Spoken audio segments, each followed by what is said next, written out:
अस्सलाम वालेकुम everyone, welcome to आज दानकाश।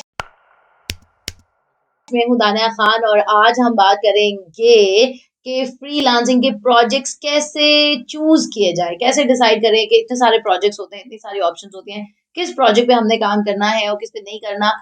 पहले दिन से अगर हम राइट प्रोजेक्ट्स को लेकर चलेंगे तो ही हम इन द फ्यूचर अपनी एक नीश, एक स्पेशलाइजेशन बना सकेंगे और कामयाब हो सकेंगे। वरना अगर हम हर प्रोजेक्ट करते रहे और बाद में हमें पता चले कि हमारा खर्चा भी पूरा नहीं हो पा रहा और जितने हमने उसमें रिसोर्सेज यूज कर लिए हैं उसके मुताबिक प्रोजेक्ट हमें कॉस्ट करना शुरू हो गया, तो ये बहुत ज्यादा प्रॉब्लमैटिक होगा।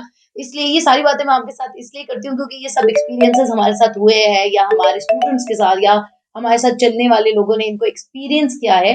तो उनका जो भी सोल्यूशन है, हमने क्या आइडेंटिफाई किया, क्या चीजें असेस की, वो मैं आपके साथ शेयर करती रहती हूँ। आप लोगों के क्वेश्चंस भी होते हैं और अगर आप मजीद जानना चाहते हैं, दानकाश की फैमिली का पार्ट बनना चाहते हैं, दानकाश के साथ टोटली हर वक्त एसोसिएटेड रहना चाहते हैं, तो हमारे ग्रुप को लाजमी ज्वाइन करें। फेसबुक ग्रुप के ऊपर आपको कंप्लीट गाइडेंस मिलेगी और बहुत सारे मेंबर्स हैं, वो भी एक दूसरे को हेल्प करते हैं, हम खुद भी उसको मॉनिटर कर रहे होते हैं। सो हमारे ग्रुप को ज्वाइन करें, यूट्यूब चैनल का सब्सक्राइब करें, नोटिफिकेशंस ऑन करें। मैं देखा आप में से बहुत सारे लोग वीडियोस देखते हैं और सब्सक्राइब नहीं करते, सो सब्सक्राइब जरूर करें। It doesn't take a second even, अभी करें। रिंग नोटिफिकेशन का बटन भी दबाएं। ओके, सो हम बात करेंगे कि किस तरह आप राइट फ्रीलांस प्रोजेक्ट्स अपने लिए सेलेक्ट कर सकते हो और क्यों जरूरी है सही फ्रीलांस प्रोजेक्ट्स अपने लिए सेलेक्ट करना।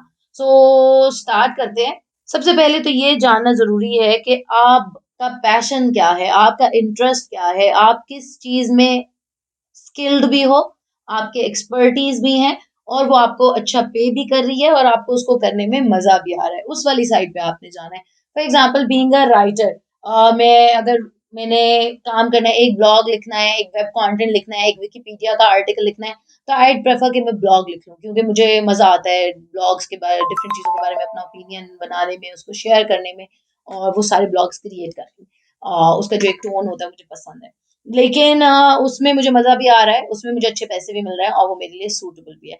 लेकिन अगर आपको लगता है कि मुझे लगता है कि मैं विकिपीडिया आर्टिकल, मुझे इतना कोई इंटरेस्ट नहीं है उसको लिखने में या मुझे मुश्किल लगता है वो लिखना, फिर अगर मैं उसको ऑन बोर्ड कर लूं, फिर मैं उसको उस तरह डिलीवर भी कर पाऊं या नहीं, तो मैं क्लाइंट के साथ भी ट्रांसपेरेंट रहना चाहूंगी कि मैं उसको भी मिस गाइड ना करूं या कोई गलत चीज उसको मत डिलीवर करूं जब मैं उसको चार्ज करूं। तो आप भी यही देखना है कि आप जो प्रोजेक्ट असल में 110% डिलीवर कर सकते हो, जो आपकी एक्सपर्टीज है, जो आपका स्किल सेट है, आपने वही प्रोजेक्ट लेना है। फ्रस्ट्रेट हो गए, डेस्परेट हो गए, कोई भी प्रोजेक्ट नहीं ले लेना अगर वो आपकी स्किल सेट या एक्सपर्टीज से मैच ही ना करता हो। सो ये पॉइंट नंबर 1 है। फिर नेक्स्ट चीज है कि आपने वेयर डू यू स्टार्ट, आपने स्टार्ट कैसे करना है। सबसे पहले तो आपने अंडरस्टैंड करना है कि जो भी फैसले आप ले रहे हो, जो भी प्रोजेक्ट्स या जो भी क्लाइंट्स या जो भी चीजें आप अपने पोर्टफोलियो में ऐड कर रहे हो, वो आपके फ्यूचर का कंपनी या ऑर्गेनाइजेशन या एजेंसी या जो भी इंडिविजुअल प्रोफाइल या इवन उसको शेप अप कर रहा है।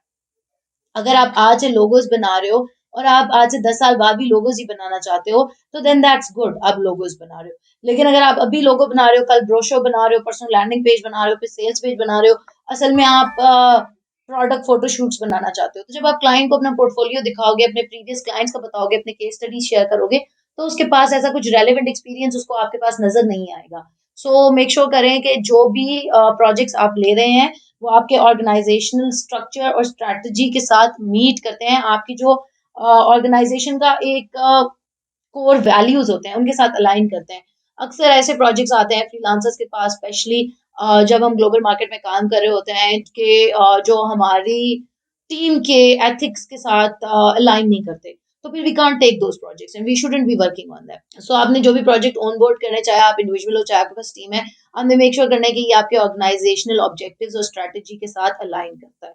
ठीक है। फिर नेक्स्ट चीज आपने क्या करनी है कि एक का प्रोजेक्ट का चैंपियन आपने आइडेंटिफाई करना है। अगर आप सिंगल पर्सन हो तो ऑब्वियसली वो प्रोजेक्ट चैंपियन आप खुद हो, क्योंकि आपने डिसाइड करना है आप कौन सा प्रोजेक्ट कर रहे हो, आप उसको ऑनरशिप ले रहे हो, आप उसको कंप्लीटली रिस्पॉन्सिबिलिटी ले रहे हो। लेकिन अगर आपके पास मजीद और भी लोग हैं टीम में, तो आपने प्रोजेक्ट लेते हुए आपके जहन में वो बंदा होना चाहिए कि ये प्रोजेक्ट में पर्टिकुलरली पर्सन ए, बी, सी या डी को अवॉर्ड करूंगा। ठीक है, सारी टीम उसमें इन्वॉल्व होगी, डिजाइन कोई करेगा, डेवलप कोई करेगा, स्टाइल कोई करेगा, लेकिन जो एक रिस्पॉन्सिबल पर्सन है वो आपके पास जरूर होना चाहिए।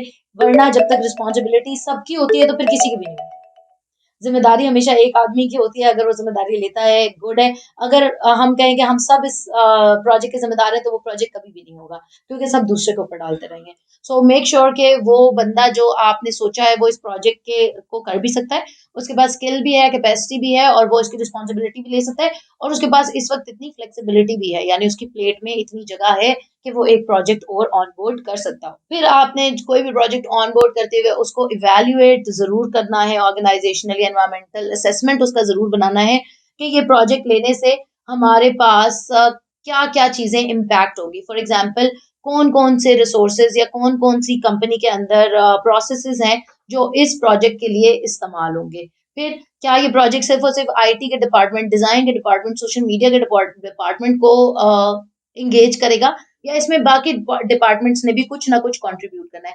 ये मत आप सोचें कि कंपनी तो मेरी है या काम तो मेरे फॉर इवन अगर आप एक सिंगल पर्सन भी हैं, अगेन मैं आपको बता रही हूँ, तो भी क्या आपका सोशल मीडिया का जो सर्विसेज़ हैं, इसमें सिर्फ़ वो इन्वॉल्वड होंगी या इसमें आपने राइटिंग की भी सर्विसेज़ देनी है या इसमें आपने प्रोडक्शन का भी कुछ ऐड करना है, कुछ डिज़ाइन का भी ऐड करना है। सो वो जितने डिपार्टमेंट्स और जितने प्रोसेसेज़ अलग-अलग ऐड हो रहे हैं, क्या उनके अकॉर्डिंग इसकी कॉस्ट जस्टिफाइड है? क्या ये मुझे सही पे कर रहा है? और फिर समटाइम्स कुछ प्रोजेक्ट्स ऐसे होते हैं जो हमारी फॉर एग्ज़ाम्पल मेरे पास प्रोजेक्ट की अपॉर्च्युनिटी आती है, मैं डिज़ाइनर हूँ, कोई मुझे कहता है कोई अडल्ट वेबसाइट है, ठीक है? आप वो डिज़ाइन कर दो $5000 दूँगा। $5000 के लिए मैंने जंप अप नहीं कर लेना फ़ौरन कि यार ये कोई बात नहीं मैं लेके क्योंकि ये चीज़ कल को मेरे पोर्टफोलियो में एडेड है। सो अगर तो मैं चाहता हूँ कि मेरी कल्चरल वैल्यूज़ के साथ या जिन लोगों के साथ मैं फ्यूचर में काम कर रहा हूँ उनके साथ में या मेरी अपनी पर्सनल बाद में मुझे इसके ऊपर कोई गिल्ट या कोई ऑब्जेक्शन या कोई खलिश नहीं होगी, तो फिर आप वो प्रोजेक्ट ज़रूर करो। लेकिन अगर आपको लगता है कि आपकी वैल्यूज़ में या आपके पोर्टफोलियो में या आपके क्लाइंट के पर्सपेक्टिव से ये काम आपको सूट नहीं करता, तो फिर आप वो प्रोजेक्ट नहीं करोगे। सो आप में असेस करना है अपने रिसोर्सेज़ के को भी कि इसके अंदर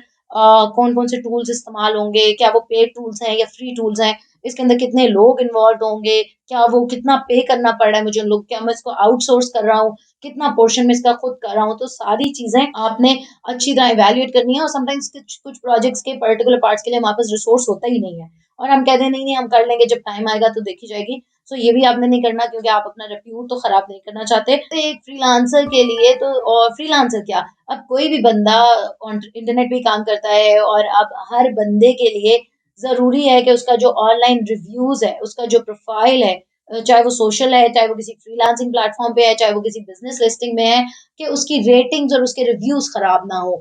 तो ये चीज़ हमने हमेशा देखनी है कि हम ऐसा प्रोजेक्ट ही ऑनबोर्ड करें, जो अब 100% डिलीवर कर सकते हैं, ताकि हम या जिसमें कोई ऐसी कॉम्प्लिकेशंस नहीं है, जो फ्यूचर में हम ना कर पाते हों।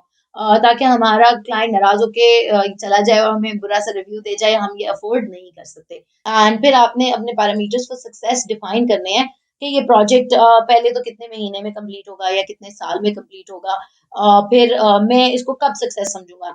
अगर मैंने अप्रैल की डेडलाइन रखी है और मैं अप्रैल में इसको डिलीवर कर रहा हूँ तब ये सक्सेस है। अगर मैं इसको मई में डिलीवर कर रहा हूँ तो तब ये मेरे लिए सक्सेस नहीं है या ये तब मेरे लिए सेमी सक्सेस है यानी समव्हाट सक्सेसफुल है। लेकिन अगर जून में करूँ तो ये टोटल फेलियर हो जाएगा। सो आपने इस तरह अपने लिए बिल्कुल मैट्रिक्स डिसाइड करने हैं कि आप किन हर बंदे का सक्सेस का परसेप्शन डिफरेंट होता है। तो आपने ये देखना है कि आपकी कंपनी में वो सक्सेस किस मायने में ट्रांसलेट हो रही है। आपका कोई अच्छा नेटवर्क बिल्ड हो रहा है, अच्छा पोर्टफोलियो बिल्ड हो रहा है, आपको कोई ग्रांट के लिए क्वालिफाई कर रहे हो, आपको मनी आपके लिए सक्सेस है, आपको अच्छे पैसे मिल रहे हैं, आपका अच्छा प्रॉफिट हो रहा है या आपके रिसोर्सेज ट्रेन हो रहे हैं। सो आप किस मामले में इस प्रोजेक्ट को अपने लिए सक्सेस कंसिडर करते हो, वो मेरिट्स भी अपने लिए डिफाइन करो ताकि आप at the end of the day या ड्यूरिंग द प्रोसेस आपको समझ आ जाए कि आपके मेरिट्स मीट भी हो रहे हैं या नहीं।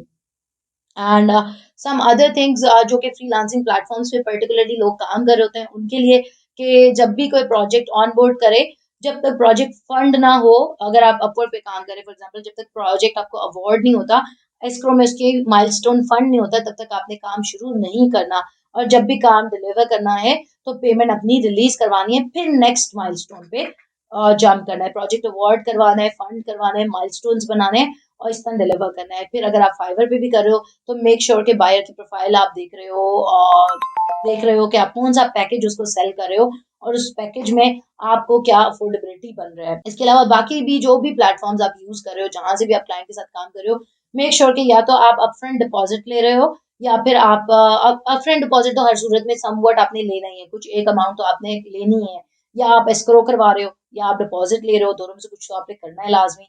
क्लाइंट आपका वेरीफाइड है, उसकी प्रोफाइल वेरीफाइड है, वो एक अच्छा बायर है, उसकी क्या रेटिंग है, उसके क्या रिव्यूज हैं। अगर आप ऐसे क्लाइंट के साथ काम करो जिसके डिस्प्यूट्स हैं, तो फिर आपके साथ भी उसने डिस्प्यूट ही करना है। सो ये चीजें भी बहुत जरूरी हैं देखनी। और अगर स्टिल आपको कुछ समझ ना आए तो आप हमेशा मुझसे पूछ सकते हो।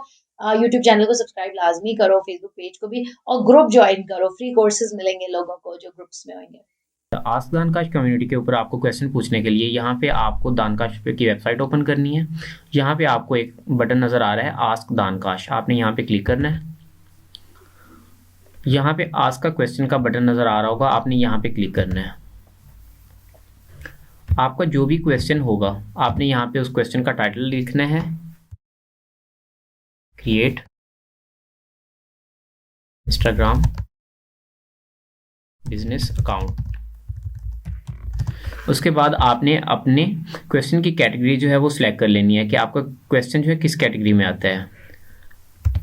फ़र्ज़ किया कि यहाँ पे डिफरेंट कैटेगरीज हैं, आपने फ़र्ज़ किया इंस्टाग्राम जो है वो डिजिटल मार्केटिंग में आता है, तो आपने यहाँ से कैटेगरी सिलेक्ट कर लेनी है।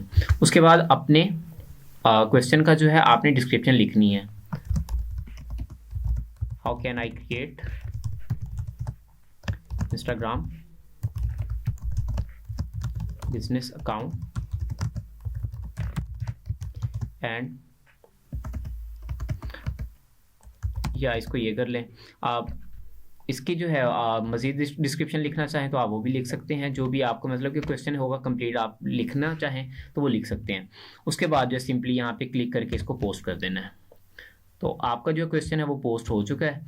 अब जब हमारी टीम ये क्वेश्चन देखेगी, हमारे पास ये क्वेश्चन आएगा, तो हम क्या करेंगे कि इसका आंसर करेंगे। आपको जो आंसर होगा आपको यहाँ पे मिल जाएगा, ठीक है।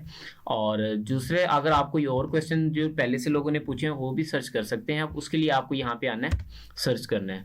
फ़र्ज़ किया कि किसी ने पूछा हो फेसबुक पेज का क्वेश्चन, तो आप वो भी सर्च कर सकते हैं। ये देखें, how to create a Facebook page, तो ये क्वेश्चन भी हमारे पास आ गया।